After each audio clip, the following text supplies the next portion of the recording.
Hey everybody, what's going on? My name is Dan and welcome to That RC Channel NC.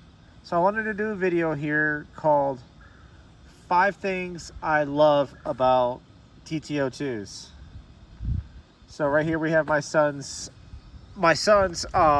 Supra. Well, right now I have his old sorry.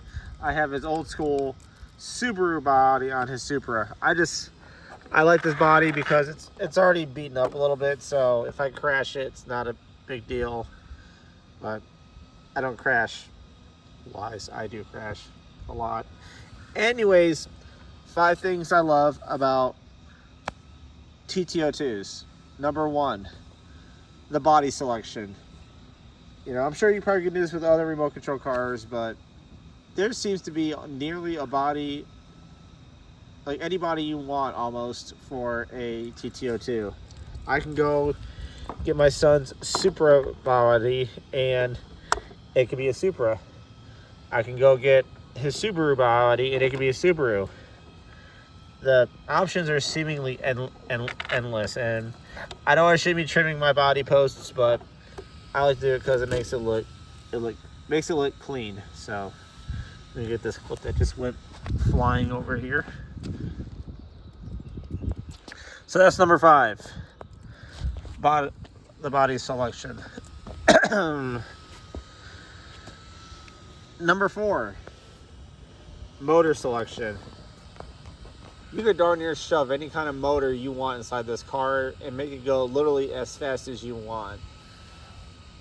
I have a Hobby Wing 13.5 inside of my SRX, and you can go anywhere from a 540 torque tune to a sport tune to a 540 can up to a McLean, a McLan, Phantom. This case here, we have the Spectrum. Anything you pretty much can shove inside this, as long as it's a 540, motor. So the motor options are endless. So that is my number 4 thing I love about the TT02. Number 3 that I love about the TT02 is the gearing. I don't have the cover off this one yet, or for the video, but underneath this cover here is I have the high-speed gear kit, where you can literally put any kind of gear on this car. You may have to modify the gear, the center hole, to fit over the hub that's underneath here, but you can go 48 pitch, and the options for gearing are seemingly endless. There's TT02s out there that are running a similar motor with the gearing, and they're making over $100, or over $100, over 100 miles an hour easily. So, there's options there for the gearing. Now, you will have to use a Racing adjustable gear selector, or adjustable motor mount. I'm sorry, I'm mispronouncing things today. But that's not an issue. That's just, it's just that's actually an upgrade. So there's that. And all you would do is you'd pull this cover off here, and there's a little notch, and you just scoot the motor in or out for your gearing mesh, and that would be that. So number 3 is the gearing. Number 2, the versatility that you can do with these cars is, I've smashed these cars into the wall at 40 miles an hour. This actual car, I have hit head on 40 miles an hour. And yeah, I broke a few suspension parts, but I dusted it off, fixed it, because I always have spare parts, and kept on keep bibbing on, and the car was fine. So my number 2 is how strong these cars are. Number 1, the one thing I love about these cars more than anything else is the aftermarket parts, the upgradability. You can make this thing ride as lousy or as perfect as you want and handle as good as you want. I have 2-degree toe-in uprights on this car. I have oil-filled shocks. I have metal CV axles all the way around. I have adjustable toe on the front, and this is on a base kit. I have metal CVAs up front, so you know that helps a lot, because if you hit anything with the 100% stock TT02 in the front, usually the dog bones that are inside of here, they go flying out across the parking lot, and the next thing you know, you're doing donuts to no end because you're only running 3-wheel drive. The tires, you could upgrade the tires, and these are just, you know, base whatever tires.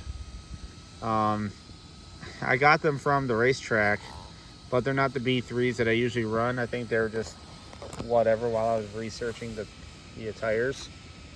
You could put different strength foams inside of here to get it to, you know, get the tires to do what you want.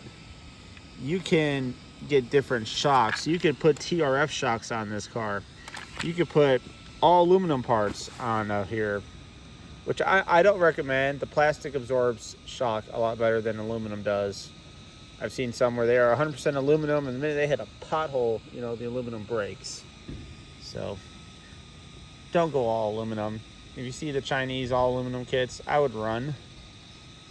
Unless you're on like a super smooth track where there's not going to be any bumps, or there's not going to be anything for you to hit that kind of shock the car to where it doesn't, you know, mess up. You could put, you know, hex nuts on here instead of the little plastic ones here. There's so many upgrades you could do. I mean, his car, this is his, I consider it an R because I put all my TT02R parts on here and converted mine to a base TT02 for box stock class. You can upgrade the diffs. There's so much you can do here, and I can talk for hours about what all you can do, but I'm gonna let you guys, you know, figure out what upgrades are gonna be good for you, because that's where, you know, it all varies on what surface you're driving on, what you're doing, if you're parking lot bashing, if you're on an actual track, if yours is just a shelf queen and you're only bringing it out maybe a few times a month. You know, this one here is mainly a basher.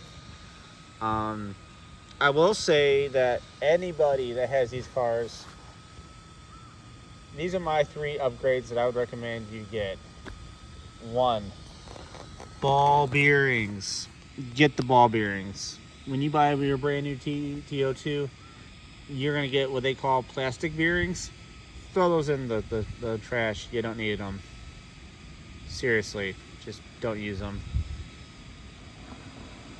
Number 2 upgrade is going to be front CVAs. The front CVAs are paramount because they literally keep the front axles in. I have them on the rear too, just because I have them laying around, and it's my son's, and you know, I figure a lighter drivetrain would help it go faster. And then number 3, the third most important upgrade you should be doing to your TT02 is the spherical low friction ball joints inside of your front. If you do those 3 upgrades, you should be fine, because all of them kind of go hand in hand with one another. And you know, the ball bearings, smoother drivetrain. These pop out here and you hit a bump and these dog bones come flying out. Well, if you have the CVA axles, they are physically connected to the hub. There's a clip inside of there. That's what keeps the ball joint, that's what keeps the axles in. And the metal ball joints don't wear out as fast as the plastic ones do, so you're much more likely to keep your front end in one piece. So they all go hand in hand. But anyways, guys, I just wanted to do a top 5 of things I love about the TT02. If you guys want, or I'll probably end up still doing it, I'll do a video called Top 5 Things I Hate About the TT02. Anyways, guys, I've noticed a lot of videos have been getting a lot of views. I'm grateful for that. It helps me out. But I do want to tell you guys, you know, I'm seeing a lot of people watching that are not subscribed. So if you could, do me a favor, like, share, and subscribe. Ring the bell notifications so that way you are staying up to date on what all is going on. And you know when I put out a new video. Because we got races coming up in 2 weeks here, and I really want to film those and show you guys what's what. Anyways, guys, like, share, subscribe, and I'll see you on the next video. RC safely.